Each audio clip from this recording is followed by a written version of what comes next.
Hello दोस्तों, आपका स्वागत है हमारे चैनल जीके मास्टर में। और आज हम लोग बात करेंगे बीपीएससी से नियुक्त शिक्षकों को कौन कौन सा अवकाश मिलेगा, कब मिलेगा, कौन सा अवकाश यहाँ सवैतनिक होगा और कौन सा अवकाश यहाँ अवैतनिक होगा। कल शिक्षा मंत्री जी के द्वारा एक लिखित आदेश दिया गया, यानी कि लिखित जवाब दिया गया। उसमें कहा गया कि परीक्षा मान्य अवधि में इस अवकाश को नहीं दिया जा सकता। सबसे पहले यहाँ चलिए आपको बताते हैं शिक्षा मंत्री जी के द्वारा क्या कहा गया है। देखिए यहाँ 22/11/2024 को शिक्षा मंत्री जी के द्वारा यहाँ कहा गया है। सबसे पहले यहाँ आपको बताते हैं, उसके बाद वह भी देखेंगे। शिव प्रकाश रंजन माननीय सदस्य विधानसभा से प्राप्त तारांकित प्रश्न संख्या शिक्षा विभाग 87 और श्री सुनील कुमार जो बिहार के शिक्षा मंत्री जी हैं बिहार पटना। सबसे पहले कहा जा रहा है प्रश्न, क्या यह बात सही है कि बीपीएससी टीआर 1 एंड टीआर 2 द्वारा चयनित नवनियुक्त विद्यालय अध्यापकों को परीक्षा अवधि प्रोबेशन पीरियड के दौरान चिकित्सा अवकाश का प्रावधान नहीं है? यदि हाँ तो सरकार कब तक बीपीएससी द्वारा चयनित विद्यालय अध्यापकों को परीक्षा अवधि के दौरान चिकित्सा अवकाश देने का विचार रखती है? नहीं तो क्यों?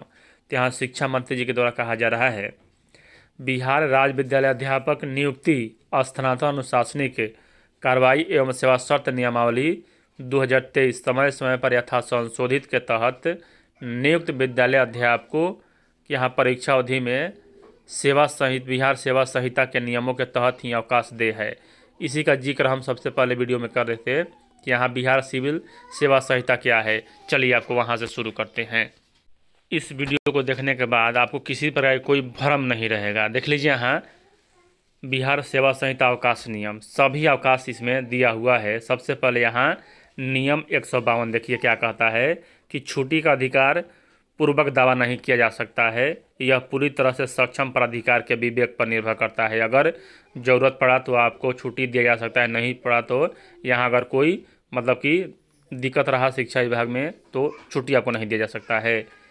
बिहार सेवा संहिता 1 दिसंबर 1952 से लागू है। बिहार सेवा संहिता के तहत राज्य सरकार की सेवा में नियुक्त सरकारी सेवकों को अनुमान्य अवकाश, सबसे पहले यहाँ आकस्मिक अवकाश एक साथ कितना लिया जा सकता है? तो देख लीजिए वित्त विभाग के ज्ञापन संख्या इतना 28/7/1973 के अनुसार एक कैलेंडर वर्ष में कुल 16 दिनों के आकस्मिक अवकाश का प्रावधान किया गया है। यानी कि आप 1 जनवरी से लेकर 31 दिसंबर तक कुल 16 दिनों का आकस्मिक अवकाश ले सकते हैं। एक मुश्त 8 दिनों का ही आकस्मिक अवकाश स्वीकृत की जाएगी, यानी कि अब इसे बढ़ाकर 12 कर दिया गया है। देखिए यहाँ सरकारी छुट्टी एवं रविवार के साथ मिलाकर अधिकतम 12 दिनों की छुट्टी का उपभोग किया जा सकता है। लगातार 12 दिन से अधिक होने पर उपार्जित अवकाश के रूप में गणना की जाएगी। यानी कि यहाँ अगर कोई सार्वजनिक छुट्टी है जैसे छठ दीपावली है या बीच में संडे है, यहाँ इन सभी को मिलाकर एक साथ 12 दिन की अवकाश लिया जा सकता है। लेकिन आपका जो आकस्मिक अवकाश कटेगा वह 8 दिन का ही कटेगा। उसके बाद आकस्मिक अवकाश का उपयोग ना होने पर यह खत्म हो जाता है 1 साल के बाद, तो आप इसका उपयोग कर ही लें। उसके बाद जो अगला है यह है एसएल लीव, यानी कि स्पेशल लीव। यह बिहार के सभी महिला सरकारी कर्मचारियों को और महिला शिक्षिकाओं को दिया जाता है। वित्त विभाग बिहार पटना के पत्रांक संख्या इतना 4/4/1992 द्वारा नियमित महिला कर्मचारियों को प्रत्येक माह में 2 दिन का विशेष आकस्मिक अवकाश का प्रावधान किया गया है। और यहाँ बिहार के सभी 6 लाख शिक्षिकाओं को यहाँ मिलता है, मतलब जितने भी 3 लाख शिक्षिकाएँ हैं उन्हें। अब यहाँ प्रतिबंधित ऐच्छिक आकस्मिक अवकाश यह क्या है? तो एक कैलेंडर वर्ष में कुल 3 दिनों के प्रतिबंधित अवकाश का प्रावधान किया गया है। एक कैलेंडर वर्ष में सरकार द्वारा घोषित प्रतिबंधित अवकाश की सूची में से इच्छा अनुसार किन्हीं 3 अवकाश का उपभोग किया जा सकता है। और यह प्रतिबंधित छुट्टी क्या है? तो समझिए यहाँ सरकार के द्वारा कुछ छुट्टी घोषित किया जाता है, उस समय भी मतलब कि कार्यालय खुला रहता है, तो यहाँ आकस्मिक अवकाश का उपयोग न करने पर यह भी खत्म हो जाता है। उसके बाद उपार्जित अवकाश, यहाँ शिक्षकों को कितना मिलेगा? नियम 228 उपार्जित अवकाश से नियम 228, 230 एवं 248 के क नियम 228 क्या कहता है, तो विश्रामावकाशी विभाग होने के कारण शिक्षक के मामले में चूंकि लगभग 60 दिनों का अवकाश यथा ग्रीष्म अवकाश, दशहरा, दीपावली, छठ पूजा इत्यादि का सामूहिक अवकाश होता है, शेष 305 दिन के 22वें भाग के बराबर उपार्जित अवकाश दे है। यानी कि यहाँ लगभग 13 से 13 दिन का यहाँ मिलेगा आपको उपार्जित अवकाश। लेकिन यहाँ शिक्षकों के साथ धोखा ही होता है, क्योंकि इस बार गर्मी की छुट्टी नहीं दिया गया और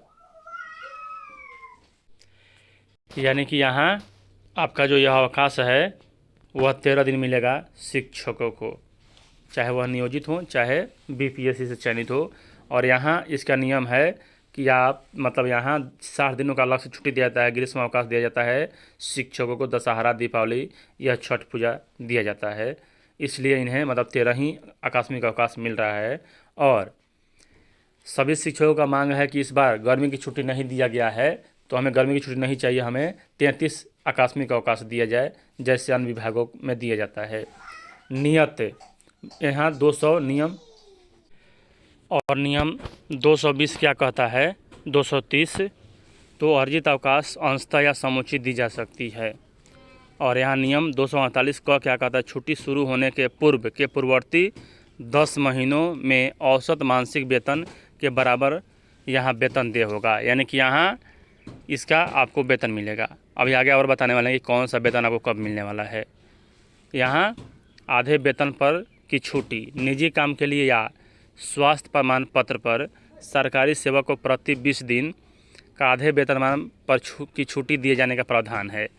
इसकी गणना निम्न प्रकार किया जाता है, यदि किसी सरकारी सेवक का कुल सेवा अवधि 15 वर्ष हुई तो आधे वेतन पर सरकारी कुल छुट्टी कितना होगा, तो 15 गुना 20, यानी कि यहाँ आपको 20 दिनों का यानी कि साल में 10 दिन मान सकते हैं आप फुल छुट्टी।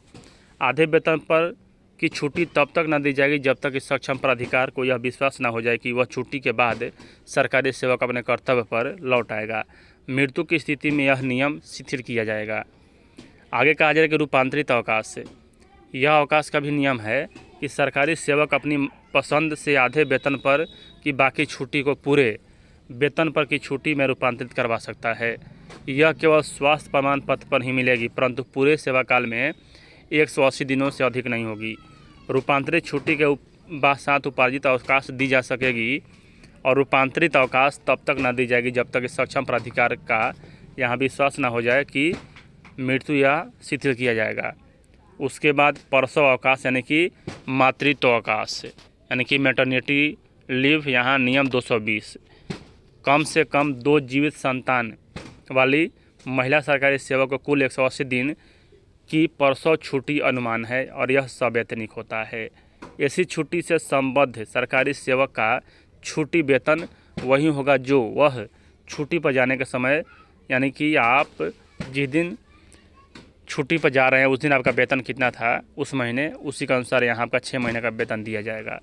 प्रसव अवकाश के साथ कोई भी दूसरी अवकाश की छुट्टी दी जा सकती है, लेकिन प्रसव छुट्टी के क्रम में मांगी गई इसी तरह की छुट्टी तभी दी जा सकती है जब निवेदन स्वास्थ्य प्रमाण पत्र द्वारा समर्पित हो। प्रसव छुट्टी लेखे में विकलित न की जाएगी। इस नियम के अधीन प्रसव छुट्टी गर्भस्राव एवं गर्भपात के मामलों में भी निम्न शर्तों के अनुसार दी जा सकती है।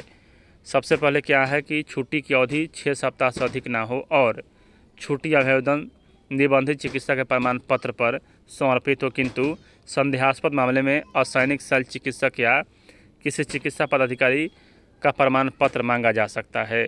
पितृत्व अवकाश, तो पितृत्व अवकाश यहाँ होगा आपका 2 संतान तक पुरुष सरकारी सेवक को 15 दिन का प्रसव छुट्टी मान्य है और पितृत्व अवकाश संतान की संभावित जन्म तिथि से 15 दिन पूर्व या 6 महीने बाद उपयोग किया जा सकता है। यह छुट्टी एक मुश्त 15 दिनों के लिए देय है। ऐसी छुट्टी में संबद्ध सरकारी सेवक का छुट्टी वेतन वही होगा जो छुट्टी के समय जाने के समय था। पितृत्व अवकाश के साथ कोई भी दूसरी अवकाश दी जा सकती है, लेकिन पितृत्व अवकाश के छुट्टी के क्रम में मांगी गई किसी तरह की छुट्टी तभी दी जा सकती है जब यहाँ निवेदक स्वास्थ्य प्रमाण पत्र समर्पित हो। पितृत्व छुट्टी लेखे में विकलित न की जाएगी। उसके बाद शिशु बाल देखभाल अवकाश नियम 220 के वित्त विभाग की अधिसूचना संख्या इतना 9/1/2015 द्वारा बिहार सेवा द्वितीय संशोधन संहिता 2014 के नियम 220 के बाद नियम 220A अंतः स्थापित किया गया है। इस नियम के तहत अवयस्क संतान वाली महिला सरकारी सेवक को उनकी समस्त सेवा अवधि के दौरान केवल 2 संतान तक की उनकी परीक्षा बीमारी की दशा में पालन पोषण या देखभाल के लिए 2 वर्ष यानी कि 730 दिनों का शिशु बाल देखभाल अवकाश मिलेगा। और शिशु बाल देखभाल अवकाश का अधिकार पूर्वक दावा नहीं किया जा सकता है। किसी परिस्थिति में मंजूर करने वाले अधिकारी की पूर्वानुमति एवं उचित मंजूरी के बिना कोई भी कर्मचारी छुट्टी पर प्रस्थान नहीं करेंगे। आगे कहा जा रहा है कि शिशु देखभाल अवकाश 15 दिनों से कम के लिए मंजूर नहीं किया जाएगा। अवकाश के दौरान पड़ने वाले राजपत्रित अवकाश शनिवार एवं रविवार की भी गणना की जाएगी। शिशु देखभाल अवकाश परीक्षा अवधि के दौरान मंजूर नहीं किया जाएगा, यानी कि यहाँ आपको परीक्षा अवधि के दौरान यह मान्य नहीं किया जाएगा। शिशु बाल देखभाल अवकाश एक कैलेंडर वर्ष में 3 बार से अधिक मंजूर नहीं किया जा सकता। 6 सप्ताह के लिए बढ़ाते रहिए। ऐसे छुट्टी में संबद्ध सरकारी सेवा का छुट्टी वेतन वही होगा जो अंतिम मतलब कि वेतन पर आप गए थे। शिशु देखभाल अवकाश अवधि में मूल वेतन, महंगाई भत्ता, मकान भत्ता, किराया देय होगा। परिवहन भत्ता, नियत भत्ता का भुगतान नहीं किया जाएगा। उसके बाद असाधारण अवकाश और विशेष परिस्थितियों में जब कोई अन्य अवकाश आवेदक के जिम्मे शेष नहीं हो, ऐसी छुट्टी लेखे में विकलित नहीं की जा सकती है। और ऐसी छुट्टी में कोई छुट्टी वेतन अनुमान्य नहीं है, यानी कि इसमें आपको वेतन नहीं दिया जाएगा। छुट्टी मंजूर करने के लिए शक्तिमान पदाधिकारी किसी अनुमान छुट्टी के क्रम साथ या कम क्रम में असाधारण छुट्टी दे सकता है। बिना छुट्टी के अनुपस्थिति की कालावधि में भूतलक्षी प्रभाव के साथ असाधारण छुट्टी का रूपांतरित किया जा सकता है। और यहाँ बीपीएससी शिक्षकों का भी यही अवकाश मिल रहा है। सेवा के 3 वर्ष से कम पूर्ण होने की स्थिति में अधिकतम 3 माह का असाधारण अवकाश दे है। सेवा के 1 वर्ष पूर्ण होने पर क्षय एवं कुष्ठ रोग के इलाज के लिए अधिकतम 18 माह का असाधारण अवकाश दे है।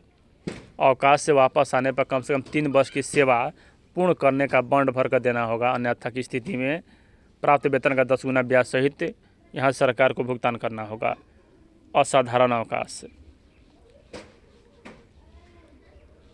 अवकाश और उसके बाद भी एक और असाधारण अवकाश है कि यहाँ बिहार सेवा संहिता नियम 5 वर्षों से अधिक कर्तव्य से अनुपस्थित रहने पर सेवा समाप्त की जाएगी, भले ही पूर्व स्वीकृत आदेश पर हो। वेतन वृद्धि पिछले 12 माह में 6 माह की सेवा पूर्ति किया हो। अध्ययन अवकाश यह आपको परीक्षा अवधि में नहीं मिलेगा। 3 वर्ष का आप अवकाश ले सकते हैं, न्यूनतम 12 महीना, अधिकतम 24 महीना। और विशेष परिस्थिति में 29 महीना तक बढ़ाया जा सकता है। अवैतनिक सवैतनिक सक्षम प्राधिकार पर निर्भर करता है। छुट्टी स्वीकृति हेतु सक्षम प्राधिकार बिहार कार्यपालिका नियमावली 21 के अधीन 4th अनुसूची खंड 2 में आकस्मिक एवं प्रतिबंधित ठीक ऊपर के स्तर का ऐसा अधिकारी जिसके अधीन संबंधित सरकारी सेवक कार्यरत हों, यानी कि प्रधानाध्यापक हो गए। आकस्मिक एवं प्रतिबंधित अवकाश से अन्य भिन्न अवकाश जिस पदाधिकारी के अधीन संबंधित कर्मी कार्यरत हो उसके अनुशंसा से संबंधित विभागाध्यक्ष। अब चलिए हम आपको बताते हैं शिक्षा विभाग का वह लेटर जिसके माध्यम से कहा गया है कि कौन सा अवकाश सवैतनिक है, कौन सा अवकाश अवैतनिक है। देख लीजिए यहाँ 2/1/2024 को कन्हैया प्रसाद श्रीवास्तव निदेशक माध्यमिक शिक्षा के द्वारा यह पत्र जारी किया गया था। और यहाँ कहा गया था कि कौन सा कब अवकाश लिया जा सकता है। कई मामलों में ऐसा देखा जा रहा है कि कतिपय विद्यालय अध्यापक व अध्यापिका मैटरनिटी लीव, यहाँ पितृत्व अवकाश, चाइल्ड केयर लीव इत्यादि पर चले गए हैं। यह जानना चाह रहे हैं इस संबंध में निम्नलिखित कार्रवाई करना सुनिश्चित किया जाए। सबसे पहले क्या, तो किसी पुरुष सरकारी सेवक को पितृत्व अवकाश की स्वीकृति मैटरनिटी की संभावित तिथि के 15 दिन पहले से 6 महीना बाद की अवधि के दौरान यहाँ लगातार 15 दिन के लिए स्वीकृत किए जाने का प्रावधान है। तदनुसार आवेदन प्राप्त होने पर पितृत्व अवकाश की स्वीकृति के मामले में गुण दोष के आधार पर निर्णय लिया जाए। सामान्यतः परीक्षा मान्य अवधि में पितृत्व अवकाश को यहाँ हतोत्साहित किया जाए, यानी कि डिस्कवरेज किया जाए। यहाँ इसी बात का कहा जा रहा है, यानी कि पितृत्व अवकाश नहीं मिलेगा आपको परीक्षा अवधि में। उसके बाद महिला सरकारी सेवकों को मात्र 2 संतान के लिए मातृत्व अवकाश की स्वीकृति दी जा सकेगी, जो अवकाश प्रारंभ होने की तिथि से लगातार 180 दिन की होगी और यह आपको यहाँ परीक्षामान अवधि में दिया जाएगा। 3 में कहा जा रहा है कि बिहार सरकार वित्त विभाग के पत्र संख्या इतना 19/1/2024 जो बिहार सेवा द्वितीय संशोधन संहिता 2014 के परिप्रेक्ष्य में शिशु देखभाल छुट्टी असाधारण परीक्षा अवधि में मंजूर नहीं किया जाएगा। यानी कि यहाँ चाइल्ड केयर लीव 730 दिनों की छुट्टी परीक्षा अवधि में नहीं दिया जाएगा। उसके बाद यहाँ बिहार सरकार के विद्यालय में 6 दिवसीय कार्य व्यवस्था है, इसलिए विद्यालय अध्यापक को प्रत्येक कैलेंडर वर्ष में 16 दिनों का आकस्मिक अवकाश अनुमान्य होगा, परंतु नियुक्ति वर्ष में जितने महीनों का इन्होंने काम किया हो उतने महीनों का यहाँ आकस्मिक अवकाश दिया जा सकता है और एक साथ आप यहाँ 12 दिन का उपयोग कर सकते हैं, जिसमें संडे भी होगा और कुछ छुट्टी भी होगा सरकार के द्वारा सार्वजनिक, वह मिलाकर। मातृत्व अवकाश, पितृत्व अवकाश, शिशुभाल देखभाल अवकाश एवं उपार्जित अवकाश यह सवैतनिक अवकाश है, परंतु भत्तों का भुगतान सरकार द्वारा निर्गत प्रावधानों के अनुरूप किया जाएगा। यहाँ बिहार सेवा संहिता के नियम 152 के अनुसार छुट्टी का अधिकार पूर्वक दावा नहीं किया जा सकता है। यदि लोक सेवा के लिए नितांत आवश्यक हो तो छुट्टी स्वीकृत करने हेतु सक्षम प्राधिकार द्वारा अपने विवेक से किसी प्रकार की छुट्टी को अस्वीकृत या रद्द किया जा सकता है। विश्वभाजन यहाँ कन्हैया प्रसाद श्रीवास्तव 2/1/2024। यानी कि यहाँ जो इसके बारे में बात किया जा रहा है 100 नियम, वही नियम हम आपको बताए हैं मतलब कि इसी वीडियो में विस्तृत पूर्वक। तो आशा करते हैं आप समझ गए होंगे और यहाँ इन सभी अवकाश कब मिलेगा सभी के बारे में बता दिए हैं। वीडियो देखने के लिए धन्यवाद।